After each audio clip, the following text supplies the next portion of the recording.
நிறுத்தி வைத்தல் வட்டி வரியை மீள பெற காலக்கெடு எதுவும் இல்லை, உள்நாட்டு இறைவரி திணைக்களம் தெரிவிப்பு என்பதாக தினகரன் பத்திரிகை தலைப்பிடுகிறது.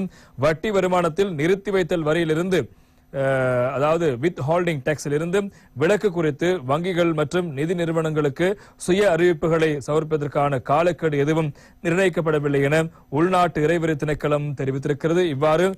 இவ்வாறான சமர்ப்புகளுக்கான இந்த விடயங்களை நாங்கள் கால வரையறை என்று அதன் ஒரு கால வரையறைக்குள் நாங்கள் கொண்டு வரவில்லை என்பதாகவும் அவர்கள் தெரிவித்த கருத்து முக்கியமாக இருப்பதை காலம். இறுதி திகதி கடந்த ஏப்ரல் மாதம் 30ஆம் தேதி என பரவிய தவறான செய்திகளை தொடர்ந்து உள்நாட்டு இறைவரி திணைக்களம் அறிக்கை ஒன்றினூடாக இதை தெரிவித்திருக்கிறது.